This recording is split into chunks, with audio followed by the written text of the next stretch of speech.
Everyone, welcome to our YouTube channel that is nursing knowledge. आज की video में हम न्यूरो की जो हम पढ़ रहे थे फार्मेकोलॉजी, हमारा सब्जेक्ट चल रहा है फार्मेकोलॉजी। फार्मेकोलॉजी में हम कौन सी ड्रग को कवर कर रहे हैं? न्यूरो की। तो आज का हमारा टॉपिक है एंटी डिप्रेसेंट्स। आज का हमारा टॉपिक है एंटी डिप्रेसेंट्स। ये ड्रग काफी पॉपुलर हो रही हो है क्योंकि अभी आपको पता है कि बहुत ज्यादा डिप्रेशन से लोग गुजर रहे हैं। सबसे पहले हम पढ़ते हैं कि डिप्रेशन क्या है। ठीक है। डिप्रेशन क्या है?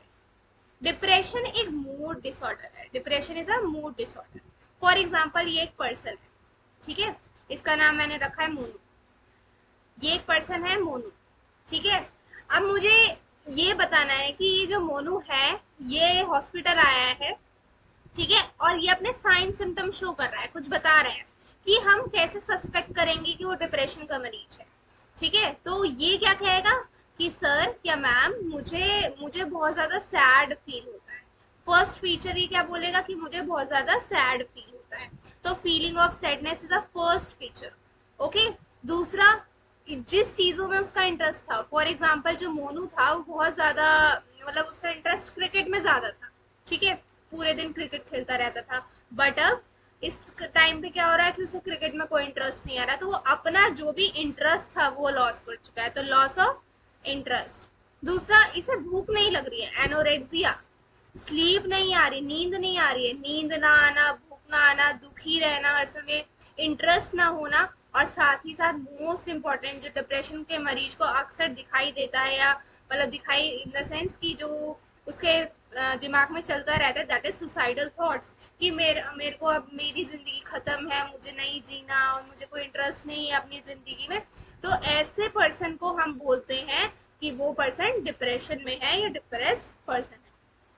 ठीक है। नेक्स्ट, हमारा जो डिप्रेशन होता है वो दो टाइप से मेजरली क्लासिफाइड होता है। एक होता है यूनिपोलर, एक होता है बायपोलर। यूनिपोलर का मतलब सिर्फ उस पर्सन को डिप्रेशन है, पर बायपोलर का मतलब है डिप्रेशन के साथ उस पर्सन को मेनिया भी है। ठीक है।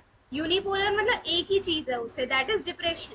बायपोलर डिसऑर्डर वो होते हैं जिसमें पर्सन को डिप्रेशन भी होता है, कभी कभी वो इतना ज्यादा दुखी होता है कि हद से ज्यादा, और कभी कभी वो बहुत ज्यादा खुश होता है, वो मेनिक होता है। ठीक है। तो पर्सन को डिप्रेशन भी हो सकता है, मेनिया, उसे बायपोलर डिसऑर्डर कहते हैं। तो यूनिपोलर डिसऑर्डर दो टाइप के होते हैं। रिएक्टिव, रिएक्टिव को हम एक और नाम से जानते हैं, that is exogenous.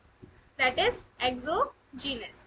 That means ये कौन सा टाइप का डिप्रेशन है? इस टाइप के डिप्रेशन में क्या होता है, फॉर एग्जाम्पल जो मोनू था, फॉर एग्जाम्पल ये मोनू है। ठीक है। ये पहले नॉर्मल था, इसको कोई दिक्कत नहीं थी। बट क्या हुआ, इसकी फैमिली में कुछ प्रॉब्लम हुई। फैमिली में प्रॉब्लम हुई, फॉर एग्जाम्पल इसकी जो मदर थी, इसकी मदर जो हो गई वो एक्सपायर हो गई। मोनू की मदर जो थी वो एक्सपायर हो गई। ठीक है। तो मोनू इस चीज के सदमे में आके डिप्रेशन में आ गया। तो इसे बोलेंगे एक्सोजीनस। मतलब यहाँ पर एक्सटर्नल एनवायरमेंट का फर्क पड़ता है पर्सन पे। किसके कौन से एनवायरमेंट का फर्क पड़ता है? एक्सटर्नल एनवायरमेंट का फर्क पड़ता है। बट जो एंडोजीनस होता है उसमें एक्सटर्नल एनवायरमेंट का कोई फर्क नहीं पड़ता। पर्सन अंदर ही खुद दुखी होता है, उसका कोई रीजन नहीं होता। कि ऐसा नहीं है कि उसकी डेथ हो गई उसकी वजह से डिप्रेशन में है, या फिर जैसे लव वंस हो गए, लव वंस की डेथ हो गई, या फिर किसी का ब्रेकअप हो गया, मतलब like this kind of thing होता है। ठीक है। सो यूनिपोलर कौन से डिप्रेशन को कहते हैं? दो टाइप के होते हैं, एक्सोजीनस या रिएक्टिव। ये एक्सटर्नल एनवायरमेंट से इन्फ्लुएंस्ड होते हैं। बट एंडोजीनस में क्या होता है, ये एक्सटर्नल एनवायरमेंट से कोई इन्फ्लुएंस नहीं होता है, वो खुद ही डिप्रेशन में है, वो खुद ही क्या है, वो बहुत ज्यादा डिप्रेस्ड। आगे चलते हैं। अब हम देखते हैं कुछ हाइपोथेसिस होती है। हाइपोथेसिस मतलब this is not exact thing. ठीक है। डिप्रेशन में क्या हो रहा है एक्चुअली किसी को एग्जैक्टली नहीं पता, पर उसकी कुछ हाइपोथेसिस बनाई गई हैं। तो मैंने आपके सामने तीन हाइपोथेसिस के बारे में डिस्कस करूंगी, जिसमें से एक सबसे ज्यादा इंपॉर्टेंट है, फर्स्ट वाली, that is amino hypothesis. Amino hypothesis में क्या होता है, जितने भी हमारे मोनोमाइन न्यूरोट्रांसमीटर होते हैं, कौन से न्यूरोट्रांसमीटर? मोनोमाइन न्यूरोट्रांसमीटर होते हैं। इसमें डिप्रेशन में क्या होता है, इनका लेवल कम हो जाता है। क्या होता है, जो अमाइन हाइपोथेसिस है वो ये कहती है कि जो भी हमारे मोनोमाइन न्यूरोट्रांसमीटर होते हैं उनका लेवल डिक्रीज हो जाता है। तो ये मोनोमाइन न्यूरोट्रांसमीटर कौन से होते हैं? तो मोनोमाइन न्यूरोट्रांसमीटर आप याद रख सकते हो दिनेश निमोनिक से। कौन कौन से होते हैं? डोपामीन, कौन कौन से होते हैं? Dopamine, norepinephrine, epinephrine, serotonin and histamine. These are the monoamine neurotransmitter. इसमें इनका लेवल कम हो जाता है। डिप्रेशन में क्या होता है, ये मोनोमाइन न्यूरोट्रांसमीटर का लेवल कम हो जाता है, पर मेनली किस किस का?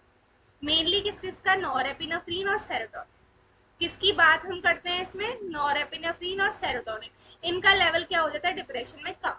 उस हाइपोथेसिस, ये हाइपोथेसिस ये कहती है कि जो मोनोमाइन न्यूरोट्रांसमीटर प्रेजेंट होता है हमारे सेंट्रल नर्वस सिस्टम में, उनमें इनका लेवल कम हो जाता है, डिप्रेशन में इनका लेवल कम हो जाता है, पर मेनली किस किस का? Norepinephrine and serotonin. ठीक है, तो पहली हाइपोथेसिस थी ये। दूसरी हाइपोथेसिस ये है कि जो भी ब्रेन ड्राइव न्यूरोट्रॉपिक फैक्टर्स होते हैं, कुछ ब्रेन ड्राइव न्यूरोट्रॉपिक फैक्टर्स होते हैं, उनका लेवल क्या हो जाता है? कम हो जाता है, इस वजह से डिप्रेशन होता है।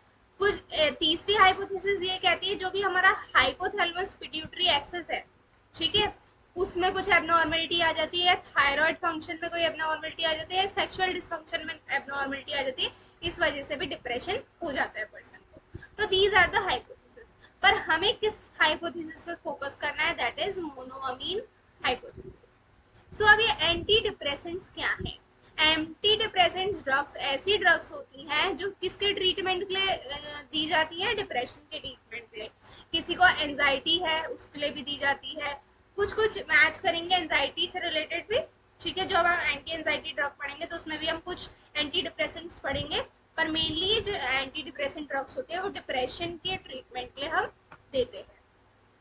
सो अब इसका क्लासिफिकेशन पढ़ने से पहले थोड़ा मैं आपको ये कुछ नॉर्मल मैकेनिज्म बताना चाहती हूँ।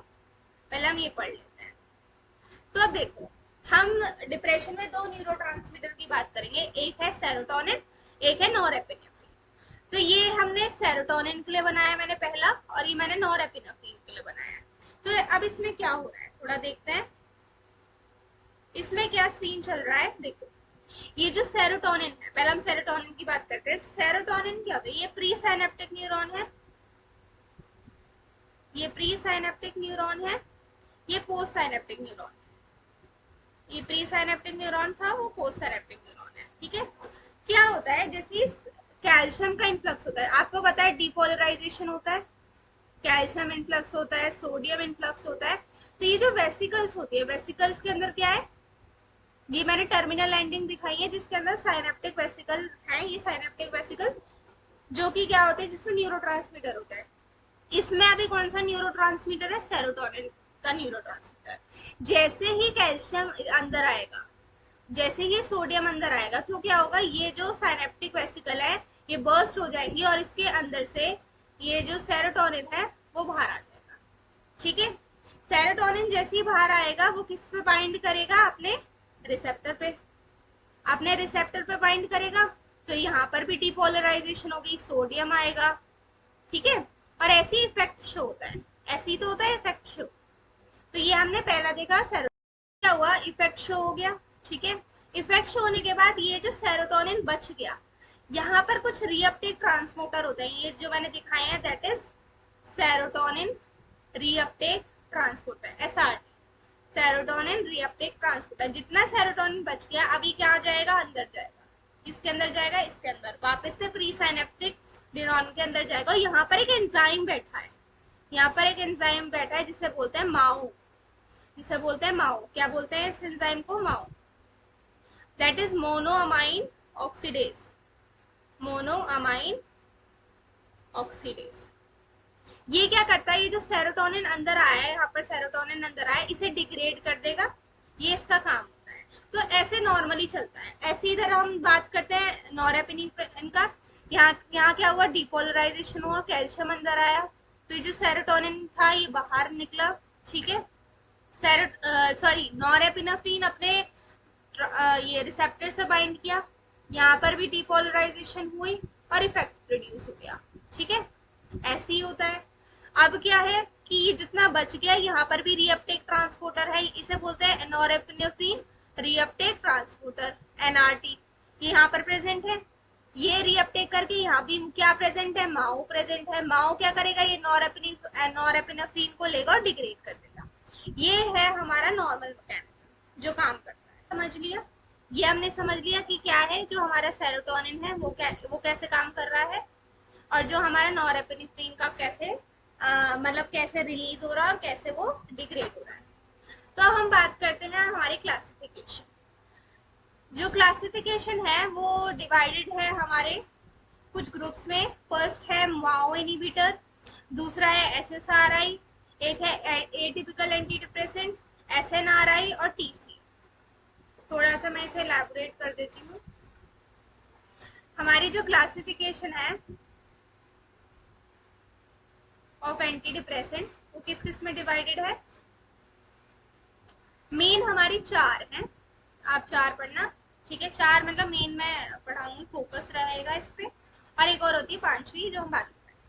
सबसे पहली होती है टीसीए, दूसरी होती है एसएसआरआई, तीसरी होती है एसएनआरआई, अभी मैं फुल फॉर्म बताऊंगी, और एक होती है हमारी माओ इनहिबिटर, जो अभी हमने माओ एंजाइम पढ़ा उसी का इनहिबिटर, ठीक है। टीसीए की फुल फॉर्म है try cyclic anti depressant, try cyclic anti depressant. SSRI की फुल फॉर्म है selective serotonin reuptake inhibitor, selective serotonin reuptake inhibitor. SNRI की फुल फॉर्म है सेरोटोनिन नॉरएपिनेफ्रिन रीअपटेक इनहिबिटर। तो ये मेन हमारी क्लासिफिकेशन होती है किसकी, एंटी डिप्रेसेंट की। एक और होती है जिसे बोलते हैं एटिपिकल एंटी डिप्रेसेंट, एक और हम पढ़ेंगे एटिपिकल एंटी डिप्रेसेंट। तो मेन ये होती है। अब ये हम इससे भी देख लेते हैं थोड़ा क्लासिफिकेशन से। माओ इनहिबिटर ये रहा, ठीक है। SSRI atypical anti depressant, SNRI, TCA. TCA की थोड़ी कैटेगरी भी होती है, ठीक है। पहला हम देखते हैं माओ इनहिबिटर, पहला हम देखेंगे माओ इनहिबिटर, फिर देखेंगे टीसीए ट्राइसाइक्लिक एंटी डिप्रेसेंट, फिर हम देखेंगे एसएसआरआई, फिर देखेंगे एसएनआरआई और लास्ट हम देखेंगे एटिपिकल एंटी डिप्रेसेंट। सो हम बात करते हैं माओ इनहिबिटर। पहले माओ इनहिबिटर जानने से पहले आपको माओ के बारे में पता होना चाहिए। माओ अभी मैंने बताया कि ये क्या है, मोनो अमाइन ऑक्सीडेज। इसका क्या काम होता है, डीएमिनेशन का। डीएमिनेशन का मतलब क्या होता है, ये जो डिग्रेड करता है सेरोटोनिन को और नॉरएपिनेफ्रिन को। सिर्फ सेरोटोनिन और नॉरएपिनेफ्रिन को नहीं करता है, डोपामीन को भी करता है, एड्रेनलिन को भी करता है, सेरोटोनिन को भी करता है, ठीक है। ये सबको करता है, मतलब मोनोअमाइन ऑक्सीडेज है तो मोनोअमाइन न्यूरोट्रांसमीटर को डिग्रेड करता है, पर मेन हमारा फोकस है नॉरएपिनेफ्रिन एंड सेरोटोनिन। तो माओ क्या है, माओ एक माइटोकॉन्ड्रियल एंजाइम होता है। ये कहाँ प्रेजेंट होता है, सेल में जो माइटोकॉन्ड्रिया होता है उसके अंदर प्रेजेंट होता है, जो क्या करता है ऑक्सीडेटिव डीएमिनेशन किस किस का, एड्रेनलिन का, नॉरएपिनेफ्रिन का, डोपामीन का और सेरोटोनिन का, चार का। इसके दो सब कैटेगरी होती है, माओ ए और माओ बी, माओ ए और माओ बी। माओ ए जो होता है वो किस किस का डीएमिनेशन करता है, सेरोटोनिन एपिनेफ्रिन, किस किस का करता है, सेरोटोनिन एपिनेफ्रिन का। और माओ बी किसका करता है, फिनाइल इथाइल अमीन, ठीक है। डोपामीन जो होता है वो दोनों से डिग्रेड हो जाता है, माओ ए से भी और माओ बी से भी। पर माओ ए मेनली किस किस का करता है, सेरोटोनिन का, नॉरएपिनेफ्रिन का। माओ बी किसका करता है, फिनाइल इथाइल अमीन का। अब जो ये माओ ए है और माओ बी है ये अलग अलग जगह पाया जाता है। माओ ए अलग जगह पाया जाएगा, माओ बी अलग जगह पाया जाएगा। तो इसके बारे में हम थोड़ा सा पढ़ लेते हैं। जो माओ है, माओ एंजाइम जो है ये दो उसमें होता है, ठीक है। मैंने अभी बताया माओ ए और माओ बी दो होते हैं, माओ ए और माओ बी। जो माओ ए होता है ये किस किस को डिग्रेड करता है, एड्रेनलिन को, नॉरएपिनेफ्रिन को और सेरोटोनिन, ठीक है। ये किसे करता है, फिनाइल इथाइल अमाइन को। ठीक है, ये इसको डिग्रेड करता है। डोपामीन जो है ये दोनों से डिग्रेड होता है, इससे भी और इससे भी। ठीक है, अब ये पाए कहाँ जाते हैं, थोड़ा सा हम पढ़ लेते हैं। ये माओ ए कहाँ पाया जाता है, माओ बी कहाँ पाया जाता है। जो माओ ए है वो कहाँ कहाँ पाया जाता है, ह्यूमन प्लेसेंटा में। कहाँ कहाँ पाया जाता है, ह्यूमन प्लेसेंटा में। पेरिफेरल नर्व एंडिंग्स में, पेरिफेरल नर्व एंडिंग्स में। और कहाँ पाया जाता है ये पाया जाता है हमारा ह्यूमन प्लेसेंटा में, इंटेस्टाइनल म्यूकोजा में। और कहाँ पाया जाता है, इंटेस्टाइनल म्यूकोजा में। ठीक है, ये कहाँ पाया जाता है, ब्रेन में। ये कहाँ पाया जाता है, ब्रेन। लिवर में दोनों पाए जाते हैं, लिवर में माओ ए भी पाया जाता है, माओ बी भी पाया जाता है। तो क्या है, जो माओ ए है वो प्रिडोमिनेटली कहाँ कहाँ पाया जाता है, पेरिफेरल एड्रिनर्जिक नर्व एंडिंग्स में, इंटेस्टाइनल म्यूकोजा में, ह्यूमन प्लेसेंटा में। और माओ बी कहाँ पाया जाता है, कुछ पार्ट्स ऑफ ब्रेन में और प्लेटलेट्स में।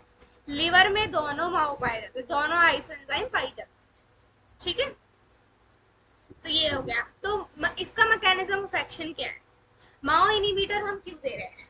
माओ इनिबिटर हम इसलिए दे रहे हैं क्योंकि अगर हमने माओ को इनिबिट कर दिया तो ये जो सेरोटोनिन है और नॉरएपिनेफ्रिन है ये क्या हो जाएंगे, डिग्रेड नहीं हो पाएंगे, आगे डिग्रेड नहीं हो पाएंगे।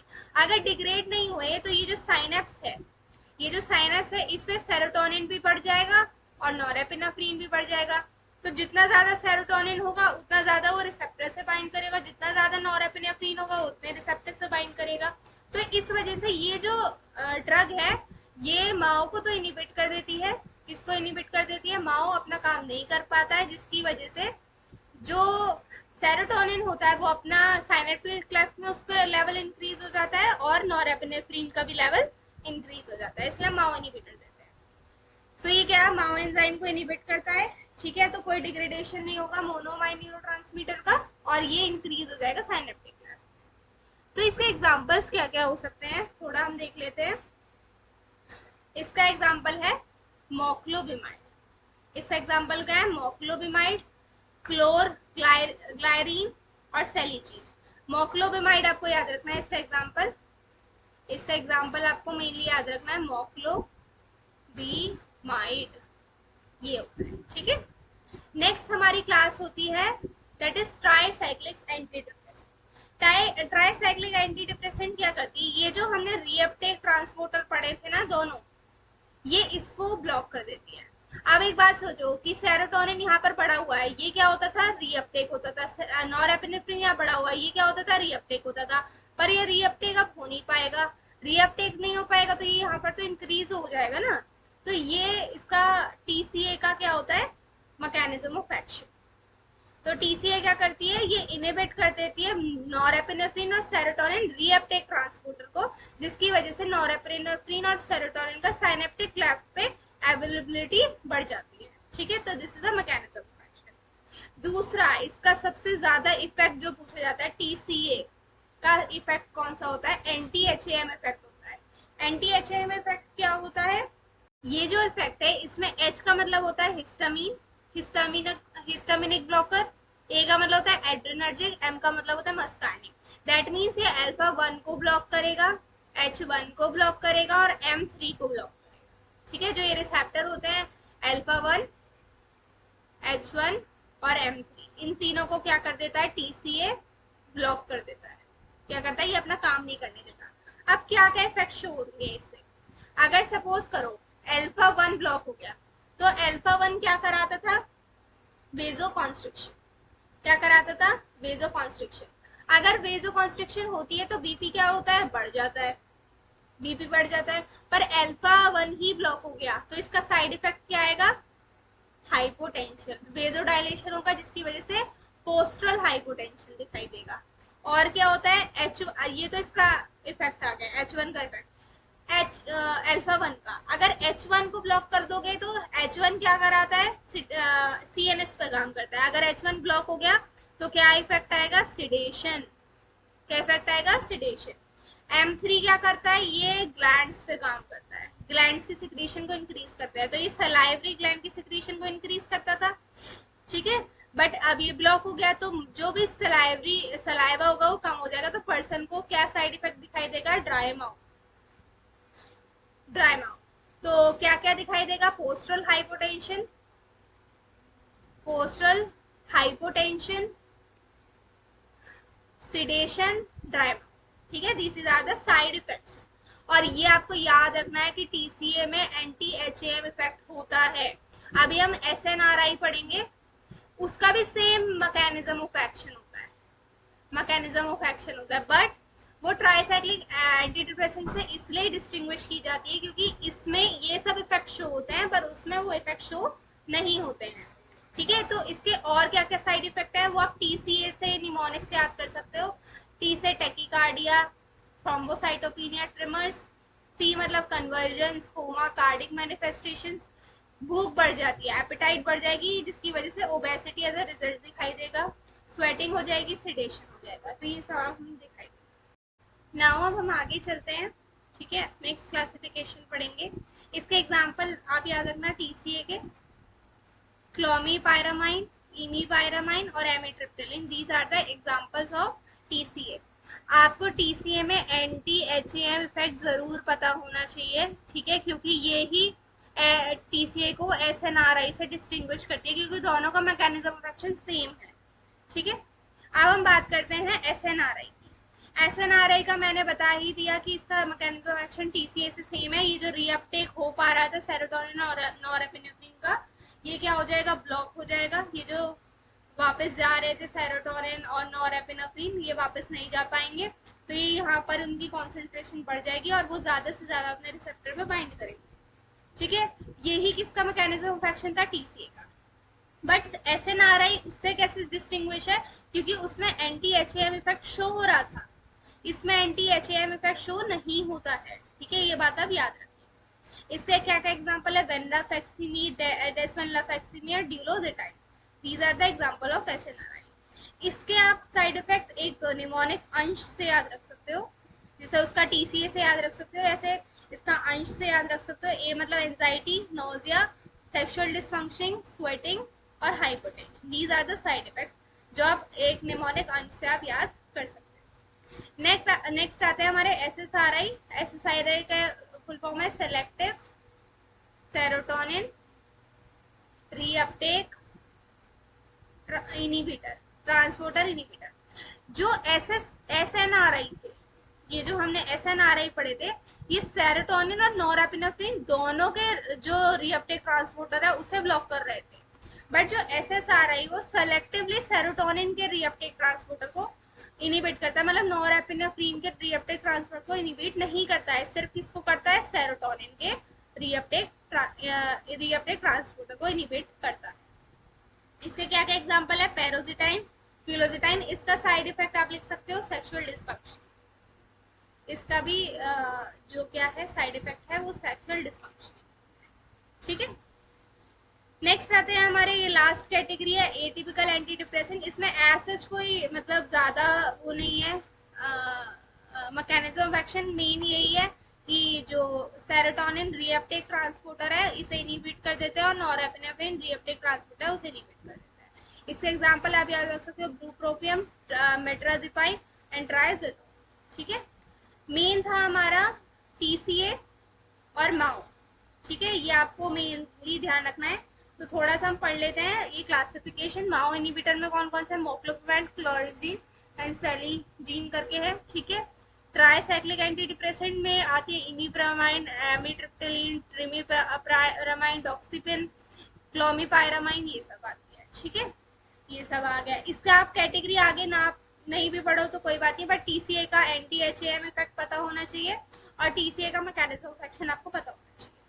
एसएसआरआई में selective serotonin reuptake transporter inhibition होता है और एसएनआरआई में दोनों का होता है, सेरोटोनिन का भी और एटिपिकल एंटी डिप्रेसेंट में आप ये नाम याद रख सकते हो, मेट्राजिपाइन, प्रोप्रोपियम, टेराजिडोन, ये आप याद रख सकते हो। आई होप आपको आज की क्लास समझ आई होगी क्योंकि सबका मैकेनिज्म ऑफ एक्शन अलग था। सो आपका अलग अलग मैकेनिज्म ऑफ एक्शन पता होना चाहिए कि टीसीए का क्या होता है, एसएनआरआई का क्या होता है, एसएसआरआई का क्या होता है, इन सब का। और एग्जाम्पल्स आपको थोड़े मतलब याद करने पड़ेंगे, दैट्स द प्रॉब्लम। ये आप हमारे ये क्लासिफिकेशन है, ये यहाँ पर सारे मैंने एग्जाम्पल लिख रखे हैं, आप इसे रीड कर सकते हो। वैसे मैंने कुछ कुछ आपको बता भी दिए हैं, ये एग्जाम्पल्स दे रखे हैं और यहाँ पर भी मैंने एग्जाम्पल्स बता रखे हैं, आप इसे रीड कर सकते हो। आई होप आपको मेरी क्लास समझ आ रही है। ठीक है, नेक्स्ट हम पढ़ेंगे एंटी साइकोटिक ड्रग्स। इसके बाद जो मैं क्लास लूंगी वो उसकी लूंगी एंटी साइकोटिक ड्रग्स की। ठीक है, आई होप आपको ये बात मतलब ये लेक्चर समझ आया। So thank you so much for this, and if you like it then like that.